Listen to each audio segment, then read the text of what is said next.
O nosso contato agora é com o Eduardo André Brandão, que é presidente da AJUF, Associação dos Juízes Federais do Brasil. Doutor Eduardo, boa tarde. Boa tarde, tudo bem, Denise?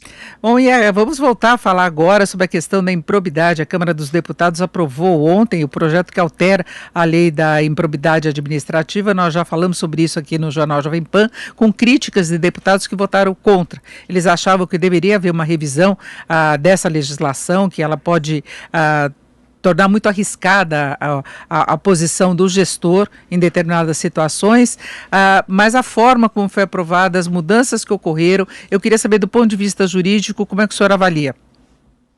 A gente critica inicialmente a questão da urgência, né? Era um debate que tinha que ser feito melhor com a sociedade, não era para ser de uma forma tão afobada, um regime de urgência no dia seguinte sendo votado, a gente não vê nenhum sentido, nenhum momento para isso. Então, a primeira crítica é essa, é a falta de debate do Congresso Nacional em relação ao tema da Câmara dos Deputados, né? A gente espera que no Senado a gente consiga. Quanto ao projeto em si, que foi aprovado ontem, nós temos diversas críticas. A questão da investigação ficar limitada a 360 dias, 180 mais 180, algumas situações você não consegue apurar desvios, mau uso do dinheiro público nesse prazo. Então, a primeira crítica é essa. Uma outra crítica séria que a gente faz é quanto à questão da prescrição. O prazo anterior era de 5 anos de quando a pessoa deixava o cargo. Hoje ele vai ser 8 anos do fato. Então, se a gente pensar numa possibilidade de reeleição, você praticamente não terá tempo para apurar essa improbidade, né? Então, isso é uma coisa que a gente lamenta como foi feito, não vê, na verdade, vantagem nisso, a gente vê sim um risco de impunidade muito, muito grande.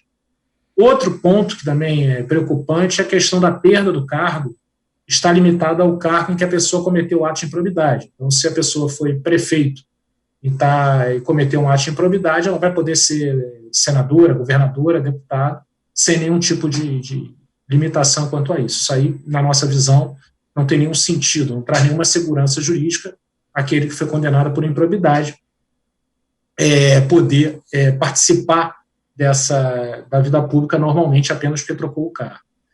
A questão da indisponibilidade do dano ao erário. Então, se a pessoa receber propina, por exemplo, isso não vai ser objeto de bloqueio judicial, porque isso não seria propriamente, não estaria dentro da indisponibilidade, não estaria dentro do dano ao erário. E outro ponto também que a gente colocou aqui, que a gente nos preocupou muito, foi a prioridade que se dá na questão da indisponibilidade a bens de menor liquidez. E apenas na falta desse, o bloqueio de contas bancárias. A gente não vê nenhum sentido nisso. No caso de improbidade, o importante é o ressarcimento ao erário, tentar diminuir o prejuízo da administração naquela situação, e não podendo beneficiar o infrator nesse caso. Então, são algumas críticas que a gente faz ao projeto, e eu acho que precisava de uma discussão maior, a gente espera que isso ocorra no Senado. Na verdade, acaba dificultando muito esses processos por improbidade. Se pensava numa revisão, alterações para não incorrer no exagero, né, de punições, de investigações que poderiam trazer uma vulnerabilidade maior para o gestor. As alterações foram propostas, em princípio, por uma comissão de juristas, né, foi criada essa comissão ainda na gestão do ex-presidente da Câmara, Rodrigo Maia, foi coordenada aí pelo ministro do Superior Tribunal de Justiça, mas de repente mudou todo o projeto, né? Sim, aí acaba perdendo todo o sentido. Se a ideia foi trazer mais segurança e não engessar a administração, você pode estar gerando impunidade mesmo. E aí é aquela questão.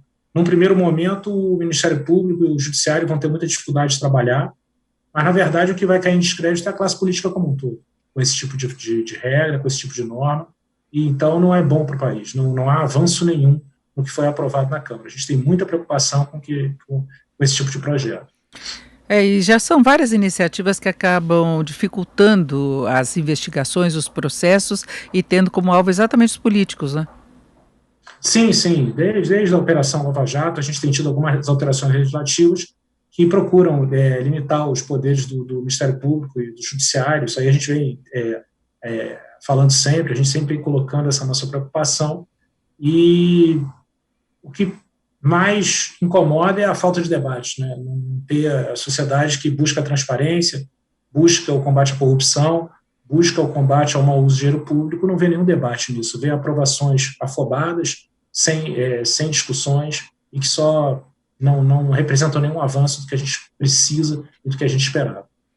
Exatamente, a gente tem visto a Câmara correr com a agenda em alguns temas e depois a discussão mais profunda fica com o Senado, que nem sempre consegue fazer esse tipo de discussão.